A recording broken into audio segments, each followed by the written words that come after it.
என் அன்பு தேவ பிள்ளைகளை, பரலோகத்திற்கு போகிறதற்கு ஒரே வழி இயேசு மட்டும்தானா என்று நீங்கள் கேட்கிறீர்களா? ஆம், பரலோகத்திற்கு போக ஒரே வழி இயேசு மட்டுமே. இத்தகைய பிரத்யேக அறிக்கை ஒருவேளை குழப்பத்தை ஏற்படுத்தலாம், ஆச்சரியத்தை தரலாம் அல்லது புண்படுத்தவும் செய்யலாம்.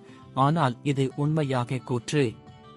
இரட்சிப்பு அடைவதற்கு இயேசு கிறிஸ்துவை அல்லாமல் வேறு வழியில்லை என்று வேதாகமம் மிகத் தெளிவாக போதிக்கிறது.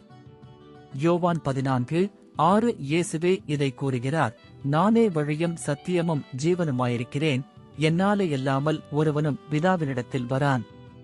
அவர் பல வழிகளில் ஒரு வழி இல்லை, மாறாக அவர்தான் ஒரே ஒரு வழி.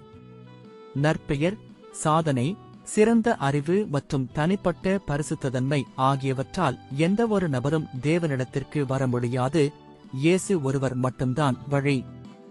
ஆம், இயேசுவை தவிர வேறு எந்த வழியாகவும் எவரும் பிதாவினிடம் வர இயலாது. பரலோகம் செல்ல இயேசு மட்டுமே ஒரே வழி என்பதற்கு பல காரணங்கள் இருக்கின்றன.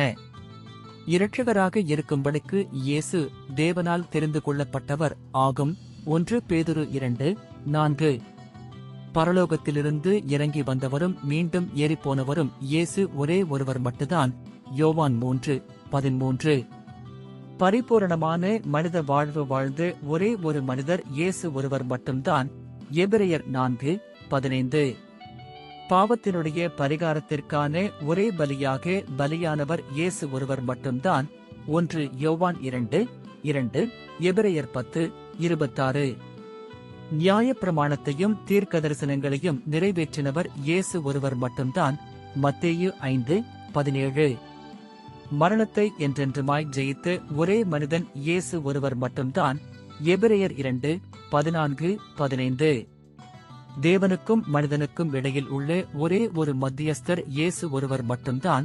1 தீமோத்தேயு 2:5. எல்லா நாமத்திற்கும் மேலான நாமம் தந்து தேவன் உயர்த்தின ஒரே மனிதன் இயேசு ஒருவர் மட்டும்தான். பிலிப்பியர் 2:9.